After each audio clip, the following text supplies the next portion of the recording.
Today, smartwatches are a part of our everyday carry. We grab them just like we would grab our wallets or just like we grab our keys as we make our way out the door every morning.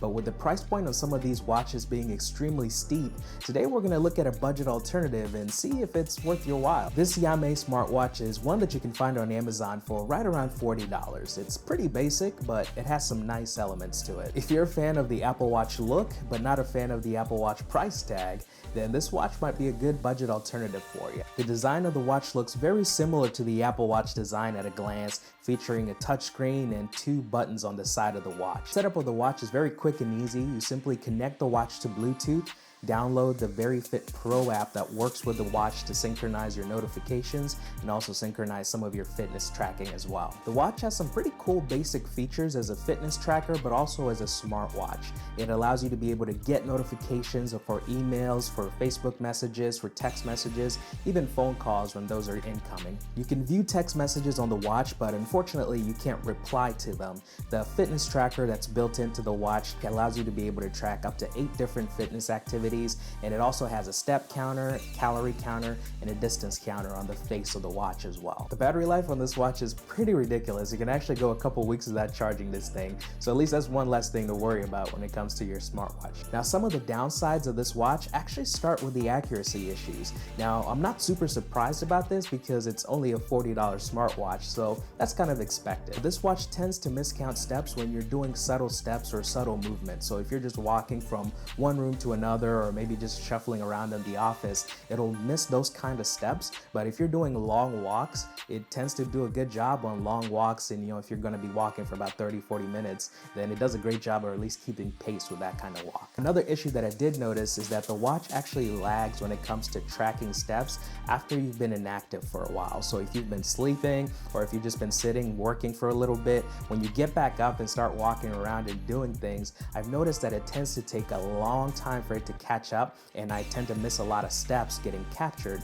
just because of that lag time. Something else that I did notice is that there tends to be some sporadic issues with the watch connecting to my phone. So there'll be some periods where I'll go for hours without getting notifications for text or emails, and then it'll just come right back on.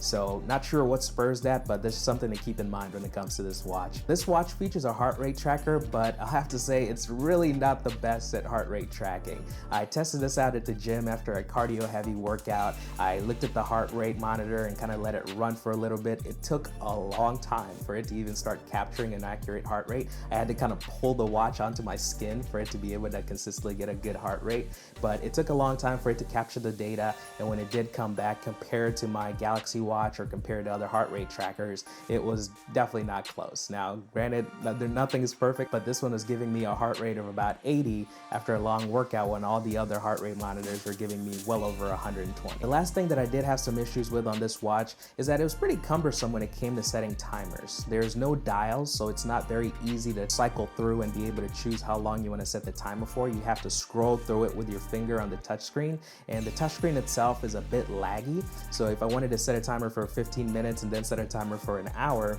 it could be kind of a pain in the butt to do that. So just some functionality issues that I came across. Not saying that it's not good for you, but it's just something that I've had some problems with this watch. So if you're looking for just a basic smartwatch, just something to get your foot in the door, not looking for a ton of bells and whistles, then honestly, this might be perfect for you. At $40, it's not gonna break the bank. It's not super expensive. It has a cool looking design, a sleek design. It almost reminds you of the Apple Watch. So if you're just looking for kind of that look of it, and also basic functionality like text notifications, call notifications, those kind of things, then yeah, it's perfectly fine. But if you're looking for a little bit more out of your smartwatch, maybe kind of like the fitness tracking element of it, having accuracy there, kind of consistency of connection, and a little bit more functionality, then it may not be the best idea for you. Well, that's it for this video, guys. Hope you enjoyed it. Hope this helped you out. Just wanted to share a quick review in terms of this Yamay smartwatch. Decent budget smartwatch if you're just looking for the basics, but not the best if you're looking for something more robust. So if you enjoyed this video, go ahead and hit that like button. Be sure to subscribe if you haven't subscribed yet, and let us know if there's any other budget tech alternatives that you want us to look into, and we'll dig into those ones. So thanks for joining us. We'll see you next time right here on Cashed Out. Take it easy, guys.